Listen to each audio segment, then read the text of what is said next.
तो कहानी की शुरुआत में हमें तबाह हुई दुनिया दिखाई जाती है।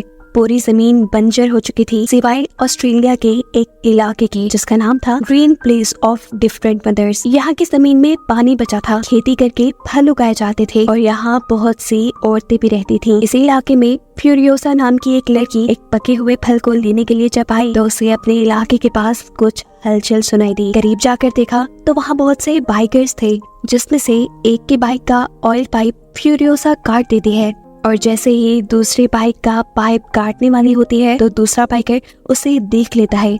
इससे पहले कि वो उसे पकड़ता, फ्यूरियोसा उसके टांग में कोई नाइफ स्टैब करते हुए वहाँ से भाग गई। भागते हुए उसे जोर जोर से सीटी बजाना शुरू कर दी थी, जिससे उस इलाके के लोगों को वहाँ आने वाले खतरे के बारे में पता चल गया। इससे पहले कि वो भी बचकर आबादी वाले इलाके में पहुँच पाती, बाइकर एक रोप उसकी तरफ उड़ाते हुए उसे रोकने में कामयाब हो जाता है और ये लोग फ्यूरियोसा को उठाकर वहाँ से ले जाने लगते हैं। दूसरी तरफ फ्यूरियोसा की मोम और वहाँ के सारे वॉरियर्स अपने घोड़ों पर सवार फ्यूरियोसा को बचाने के लिए इन बाइकर्स का पीछा करने लगे थे। घोड़े पे सवार ही फ्यूरियोसा की मोम चलते बाइक के ऊपर से बाइकर का गला काट देती है, जिसके बाद उन्होंने उसका ये बाइक ले लिया। इससे पहले कि इसी बाइक के जरिए वो फ्यूरियोसा को बचाने के लिए निकल जाती, इलाके के लोग उसे कुछ बीज देते हैं और ये याद दिलाते हैं कि जो कुछ भी हो जाए दूसरे इलाके के लोगों को ग्रीन प्लेस का पता नहीं चलना चाहिए और जो लोग ग्रीन प्लेस देख चुके हैं उनमें से कोई जिंदा ना बच पाए। कि सुनते ही वो तेजी से आगे निकल जाती है और गन से हमला करते हुए एक बाइकर को मार डालती है।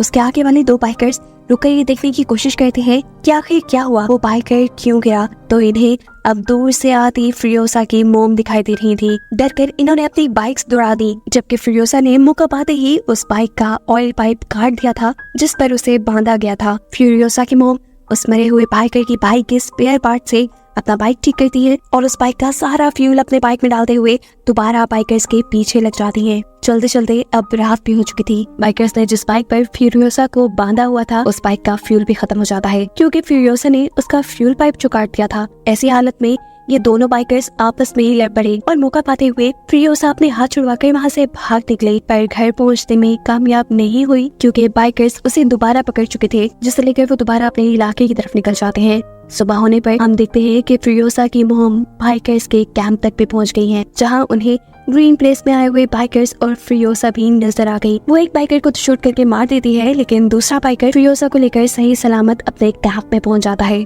और वहाँ लोगों को ये खुशखबरी देता है कि उन्हें ग्रीन प्लेस का पता चल गया। वहाँ बहुत सारे रिसोर्सेज और औरतें हैं। उसकी ये बात सुनते ही फ्यूरियोसा जान गई कि अब उसके इलाके और इलाके के लोगों को खतरा होने वाला है, कि जरूर अपने लोगों को ग्रीन प्लेस की लोकेशन बता देगा। इसीलिए फ्यूरियोसा होशियारी दिखाती है और इस आदमी के गले में रस्सी का फंदा डालते हुए सबके सामने उसे बाइक से गिराकर मार देती है। आखिर उसने और उसकी मॉम ने उन सभी बाइकर्स को मार दिया था जिन्हें ग्रीन प्लेस की लोकेशन पता थी। अब फ्यूरियोसा को ये बाइकर्स अपने लीडर के पास लेके जाते हैं, क्योंकि वही है जो इन्हें ग्रीन प्लेस तक ले जा सकती है। बाइकर्स का लीडर चालाक था काफी, वो यहाँ खुद भी फ्यूरियोसा से अच्छा बिहेव करता है और सब लोगों को भी उसका ख्याल रखने को कहता है ताकि वो उसे झांसा देकर उससे ग्रीन प्लेस का पता चलवा सके। रात होने पर फ्यूरियोसा की मॉम भी इसी कैंप में आ गई। उन्होंने मरे हुए बाइकर के कपड़े उतारकर अपने आप को बिल्कुल उन जैसा ही बना लिया। वो यहाँ असल में फ्यूरियोसा को ढूंढने के लिए आई थी, जिसे ढूंढने के लिए वो हर कैंप में जाते हैं और जहाँ उसे फ्यूरियोसा नहीं मिलती वहाँ के सभी लोगों को शूट करके मार डालती है। जिसके बाद आखिर वो उस कैंप में भी पहुँच गई जहाँ फ्यूरियोसा थी। फ्यूरियोसा को लेने के बाद वो आखिरी लड़की को यहाँ मारने वाली थी, लेकिन वो लड़की कहती है नहीं, मुझे नहीं मारो, मैं भी तुम्हारी बेटी की तरह यहाँ कैदी हूँ। ये सुनकर फ्यूरियोसा की मॉम ने उसे छोड़ दिया और अपनी बाइक पर फ्यूरियोसा को लेकर वहाँ से भाग गई। लेकिन वो नहीं जानती थी कि जिस लड़की पर वो रहम करके उसे छोड़ कर आई वही उसे फंसा देगी। वो जाकर अपना इमरजेंसी अलार्म बजा देती है और ऐसे बहुत सारे लोग फ्यूरियोसा और उसकी मॉम के पीछे पड़ जाते हैं। दूर से ही इन बाइकर्स ने उनके ऊपर बम से हमला किया, जिसकी वजह से फ्यूरियोसा की मोम के सारे कपड़े जल गए। जिस आग से बचने के लिए उसने अपने ऊपर पहना हुआ आर्मर सूट वहाँ उतारा और दोबारा बाइक पे बैठकर जितना तेजी से हो सकता था उतनी तेजी से वहाँ से भाग गई।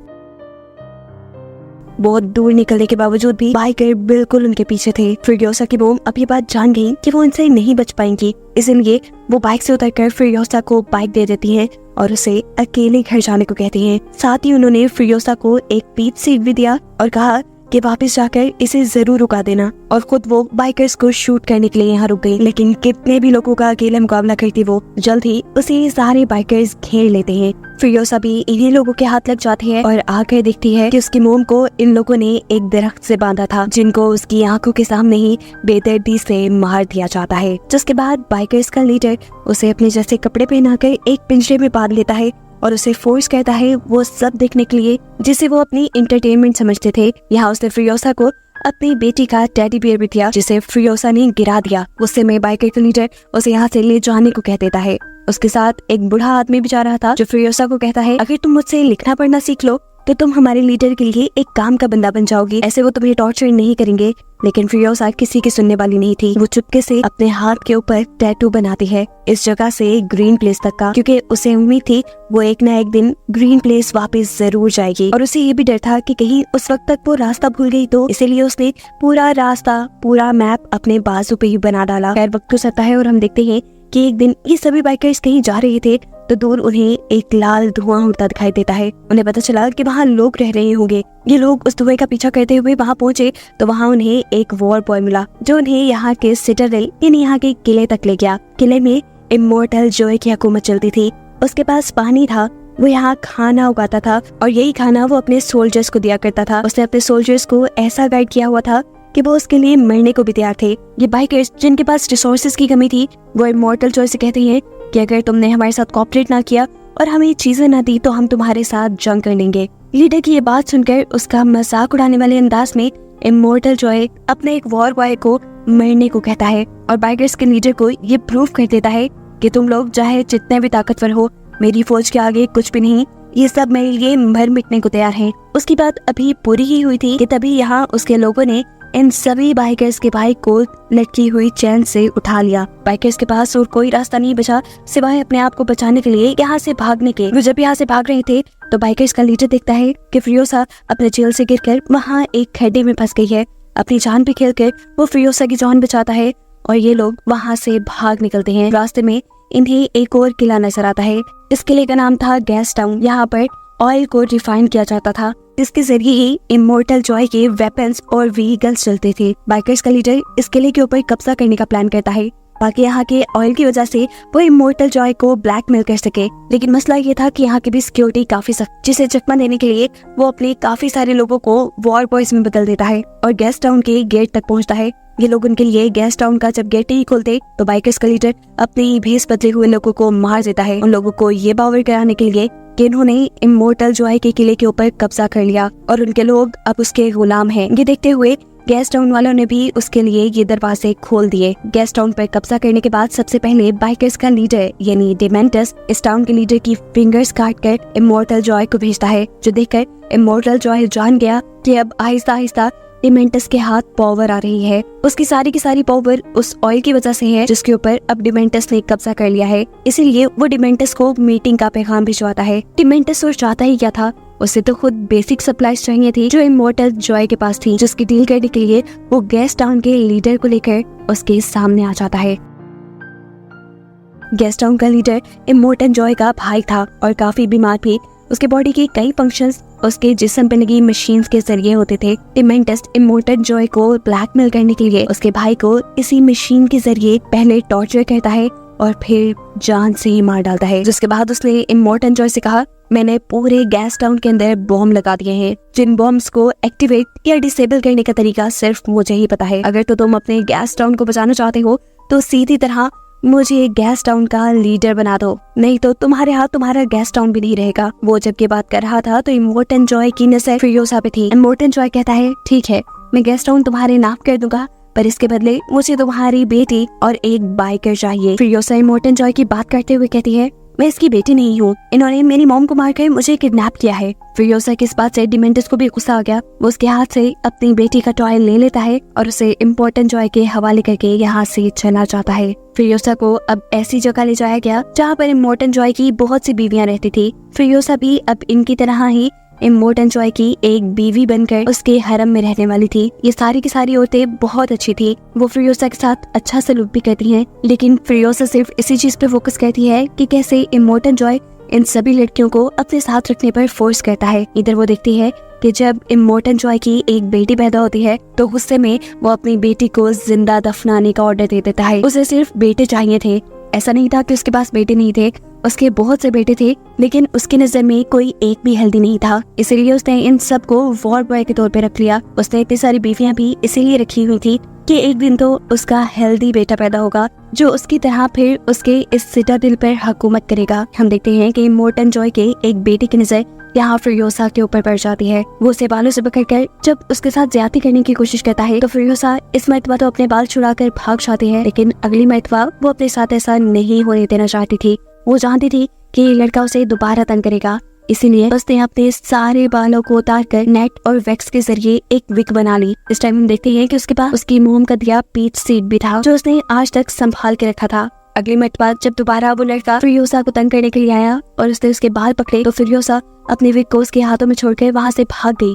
वो लड़का भी उसे ढूंढने के लिए उसके पीछे भागता है, लेकिन दरमियान में उसे अपना ही भाई मिल जाता है जो उसे पूछता है, तुम यहाँ क्या कर रही हो?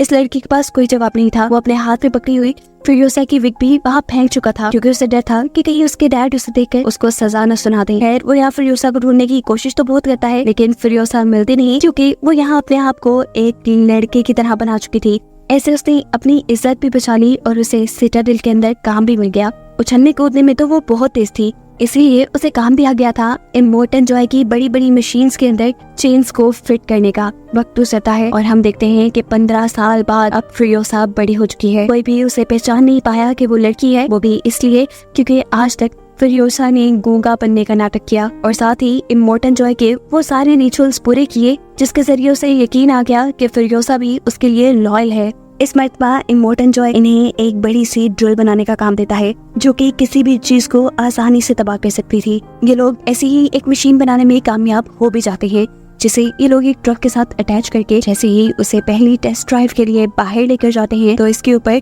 डिमेंटस के लोग हमला कर देते हैं। डिमेंटस के लोग पैराशूट्स के जरिए इस मशीन पर और वॉर बॉयज के ऊपर बॉम्ब से हमला करते हैं। जैक जो कि इस ट्रक को ड्राइव कर रहा था वो ये ट्रक रोकता नहीं बल्कि चलाता रहता है। डिमेंटस के लोग इस ट्रक के ऊपर भी हमला कर देते हैं जिसकी वजह से इस ट्रक में एक मेजर फॉल्ट आ चुका था। इस वक्त फ्यूरियोसा बहादुरी दिखाती है और चलते ट्रक के नीचे जाकर उस फॉल्ट को ठीक करने की कोशिश करती है ताकि जैक इस ट्रक को तेजी से यहाँ से भगाकर ले जा सके, पर उसकी ये कोशिश नाकाम करने के लिए डिमेंटस का एक आदमी भी ट्रक के नीचे आ गया। वो ट्रक के नीचे एक बॉम्ब प्लेस कर रहा था। फ्यूरियोसा न सिर्फ उसे लड़ती है बल्कि उसे मारकर गिराते हुए वो उसका बॉम्ब भी अपने ट्रक से डालने पर कामयाब हो चुकी थी। इसके बाद वो ट्रक का फॉल्ट ठीक करते हुए ट्रक के अंदर भी आ गई। ट्रक के बाहर की तरफ डिमेंटस के बाइकर अभी भी वॉर बॉयज को मार रहे थे और जब वॉर बॉय डिमेंटस के छोटे से ट्रक पर हमला करता है तो उस ट्रक का एक्सीडेंट होकर वो ट्रक रिग ट्रक से टकरा गया जिसकी वजह से फ्यूरियोसा को झटका लगा और उसके सर पे लगी हैट उतर गई। उसके उड़ते हुए बाल देखकर जैक के सामने उसका राज खुल गया कि वो एक लड़की है। ये लोग अभी अपनी जंग के ऊपर ध्यान देते हैं और फ्यूरियोसा तीर से हमला करते हुए उड़ने वाले बाइकर्स को मारने में कामयाब हो जाती है। अपने दुश्मनों को खत्म करने के बाद उसने जैक को गन पॉइंट पे ले लिया क्योंकि वो जानती थी कि जैक अब उसके लिए मसला खड़ा कर देगा। लेकिन यहाँ जैक उसे कहता है, तुम एक अच्छी वॉरियर हो और मुझे इस चीज से फर्क नहीं पड़ता कि तुम्हारा जेंडर कौन सा है। हमें काम दिया गया है इस रिग को कंट्रोल करने का और मैं चाहता हूँ कि तुम एक टीम मेंबर की तरह इसमें मेरा साथ दो। फ्यूरियोसा मान जाती है और ये लोग इसी रिग ट्रक को लेकर गैस टाउन के अंदर पहुंचते हैं जहाँ काफी सालों बाद डिमेंटस फ्यूरियोसा को देख रहा था, लेकिन अब वो काफी बड़ी हो चुकी थी इसलिए डिमेंटस ने उसे पहचाना नहीं। पता चलता है कि डिमेंटस के पास ऑयल की सप्लाईज खत्म हो गई हैं, जिसके बदले में वो दूसरी सप्लाईज इमोर्टन जॉय से लेता था। वो यहाँ जैक से कहता है कि मेरी किसी तरह इमोर्टन जॉय से मीटिंग करवा दो। जैक मान जाता है लेकिन वो बिना ऑयल इन्हें कोई सप्लाई देने को तैयार नहीं था, इसीलिए ये सारे बाइकर्स उनके ऊपर हमला कर देते हैं और सारा फूड चुराने लग जाते हैं, जिसे बचाने के लिए फ्यूरियोसा अपना ट्रक लेकर यहाँ से बाहर निकल जाती है और जैक उन लोगों को मारने लग जाता है जो उनके ट्रक के पास आने की कोशिश कर रहे थे। खैर ये लोग अब बचते बचाते वापिस अपने सिटाडेल में पहुंच जाते हैं और इमोर्टन जॉय को डिमेंटस से मिलने का पैगाम दे देते हैं। इस सारी लड़ाई में फ्यूरियोसा को एक तीर भी लग चुका था। जैक उस तीर को उसके कंधे से बाहर निकालता है और फिर उसे स्टिचेस लगाता है। बातों ही बातों में ये लोग बहुत करीब आ गए। जैक ने उससे पूछा कि तुम्हारे पेरेंट्स की कैसे डेथ हुई थी। फ्यूरियोसा ने बताया कि उसे ये बाइकर्स ही किडनैप करके यहाँ छोड़ गए थे। फ्यूरियोसा यहाँ पर उसे वो पीच सीड भी दिखाती है जो उसकी मोम ने उसे दिया था, जिसके बाद वो उसे अपना हाथ दिखाती है जहाँ पर ग्रीन प्लेस जाने तक का नक्शा बना था। उसे आज भी उम्मीद थी कि वो वहाँ जा सकेगी। जैक कहता है, मैं वादा करता हूँ, मैं कोशिश करूंगा कि तुम्हें तुम्हारी जगह तक पहुँचा दूं। और फ्यूरियोसा कहती है, मैं चाहती हूँ कि तुम भी मेरे साथ आओ। यहाँ पर इन्हें इमोर्टन जॉय का मैसेज मिलता है कि वो डिमेंटस से मीटिंग के लिए जा रहा है और इन्हें भी अपनी पूरी फोर्स तैयार करके उसके पीछे जाना होगा। जैक इस मर्तबा उसे रिग में नहीं बिठाता बल्कि एक अलग ट्रक चलाने का काम देता है, क्योंकि उसका प्लान था कि वो सबको चकमा देते हुए इसी ट्रक के जरिए ग्रीन प्लेस तक पहुंच जाएंगे। ये लोग जैसे ही गैस टाउन पहुंचते हैं तो एक ट्रक पहले ही गैस टाउन के अंदर जाने में कामयाब हो जाता है, जबकि फ्यूरियोसा यही से अपना मुंह मोड़ लेती है। वो अब इंतजार कर रही थी कि जैक भी उसके साथ आएगा, लेकिन जैक ने उसके साथ आने के बदले हवा में एक ग्रीन स्मोक छोड़ा, जिसका मतलब था वो यहाँ जंग करने के लिए वॉर बॉयज को बुला रहा था। ये देखकर फ्यूरियोसा नाराज हो गई और अकेले ही वहाँ से निकल गई। इससे पहले कि वो ग्रीन प्लेस तक पहुंच जाती उसके पास मौका भी था, लेकिन वो नहीं गई। उसके दिल में जैक का ख्याल आया जो वहाँ अकेले जंग लड़ रहा था, इसीलिए वो जैक की मदद करने के लिए वापस गैस टाउन में आ जाती है और अपनी स्नाइपर उठाकर यहाँ सबको शूट करना शुरू कर देती है। उसी की गोली डिमेंटस को भी छूकर गुजरी। जैक अपने रिग से गैस टाउन का गेट तोड़ते हुए उसके अंदर चला जाता है और इसी रिग के ऊपर लगी हुई ड्रिल को चलाकर वो अब यहाँ का सारा स्ट्रक्चर तोड़ने लग चुका था। ऐसा करते हुए बाइकर्स भी उसे रोकने के लिए उस पर हमला करते हैं और इस सब में उसका रिग टूटकर वो खुद एक गड्ढे में गिर जाता है। ठीक टाइम पर फ्यूरियोसा यहाँ एंट्री करती है और एक बाइक से चेन लटकाते हुए उसे यहाँ से बचा निकालती है, जिसके बाद ये लोग एक दूसरे ट्रक में बैठकर यहाँ से बाहर निकल जाते हैं। अब इन लोगों का इरादा था कि ये लोग यहाँ से भागकर ग्रीन प्लेस निकल जाएंगे, लेकिन ये नहीं जानते थे कि डिमेंटस उनके पीछे पीछे था। डिमेंटस का ट्रक जैसे ही फ्यूरियोसा के ट्रक के साथ जुड़ता है तो फ्यूरियोसा उस ट्रक के ऊपर हमला करने के लिए अपनी गन बाहर निकालती है और इस सब में उसका हाथ दोनों ट्रक्स के दरमियान आ जाता है। ये वही हाथ है जिसके ऊपर उसने मैप बनाया हुआ था। ये लोग अब डिमेंटस के हाथ आ चुके थे। इन दोनों को डिमेंटस ने बंदी बना लिया था। एकदम से इन लोगों के इर्द गिर्द बाइक्स घूमना शुरू हो जाते हैं। जैक को ये लोग एक बाइक से बांधकर गोल दायरों में घुमाते हैं, जिसकी वजह से वो हर गुजरते सेकंड अपनी मौत के करीब जा रहा था, जबकि फ्यूरियोसा को तो उन्होंने जंजीरों से बांध दिया था। इन लोगों के इर्द गिर्द भी बाइक्स तेजी से घूम रहे थे और डिमेंटस ये सब देखकर एंटरटेन हो रहा था। जब वो इस सारी चीजों से बोर हो जाता है तो पीछे मुड़कर फ्यूरियोसा को दिखता है, जो अब अपना कटा हुआ बाजू छोड़कर वहाँ से भाग चुकी थी। गुस्से में डिमेंटस उसका पीछे करने के लिए जब अपने ट्रक में बैठकर आगे बढ़ता है तो उसे पता चला कि उसके ट्रक का टायर भी फ्यूरियोसा उतार चुकी थी, जिसकी वजह से उनका एक्सीडेंट हो गया। फ्यूरियोसा जिस बाइक के जरिए यहाँ से भाग रही थी, थोड़ी दूर जाने पर उस बाइक का पेट्रोल खत्म हो जाता है और ऐसे फ्यूरियोसा को अपना आगे का सफर पैदल तय करना पड़ा। उसका बाजू बुरी तरह जख्मी था, खून निकल रहा था। ऊपर से इस एरा में तपती धूप थी, जिस सब के चलते वो यहाँ बेहोश हो गई। उसकी खुशकिस्मती कि यहाँ पर उसे सिटाडेल के वॉर बॉय ने देख लिया, जो उसे वापस सिटाडेल ले आया। यहाँ पर उसका इलाज हुआ और जब उसे होश आया तो उसे पागलों की तरह इमोर्टन जॉय से मिलने की बात की। उसे जब इमोर्टन जॉय के पास ले जाया गया तो वो इमोर्टन जॉय को बताती है कि डिमेंटस जल्द ही उनके ऊपर वार करने के लिए आ रहा है।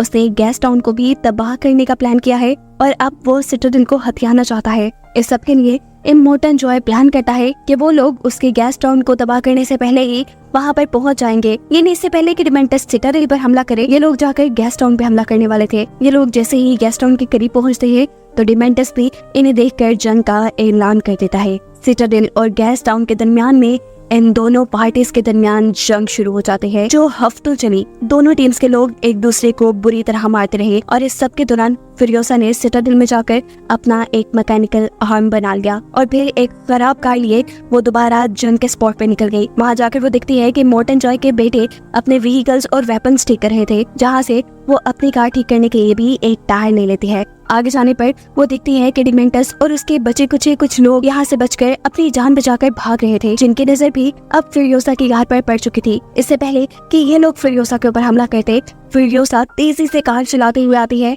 और अपनी कार से इन सबको हिट करते हुए इस सैंग में ही धंसा देते हैं। उसने सबको तो मार दिया, लेकिन डिमेंटस उसे कहीं नजर नहीं आया। उसे दूर देखा तो एक बाइकर वहाँ से भाग रहा था। ये कोई और नहीं बल्कि डिमेंटस ही था, लेकिन डिमेंटस की मौत अब करीब थी क्योंकि उसका बाइक भी खराब हो चुका था और अब फ्यूरियोसा भी उसके पास आ चुकी थी। यहाँ फ्यूरियोसा उसे एक ही बार में मार सकती थी, लेकिन इतनी आसानी से नहीं। वो डिमेंटस को याद करवाना चाहती थी कि आखिर वो कौन है और वो डिमेंटस के पीछे ही क्यों पड़ी है। वो उसे टॉर्चर करती है इतना कि वो बेहोश हो गया। जिसके बाद उसे होश आया तो फ्यूरियोसा ने उसे बताया मैं वही लड़की हूँ जिसको तुम 15 साल पहले किडनैप कर लाए थे और जिसकी आंखों के सामने तुमने उसकी माँ को मार डाला था। डिमेंटस को अभी भी सही तरह फिरियोसा की याद नहीं आई, तो फिरियोसा उसके साथ चेन से बंधा उसका टेडी बियर काट लेती है और अब वो पहचान जाता है कि आखिर फिरियोसा कौन है। वो उसे माफी मांगता है और कहता है अगर तुम मुझे माफ कर दो तो हम दोनों मिलकर यहाँ पूरी जगह पर हुकूमत कर सकते हैं, तुम बहुत बहादुर हो। उसकी ये बातें सुनकर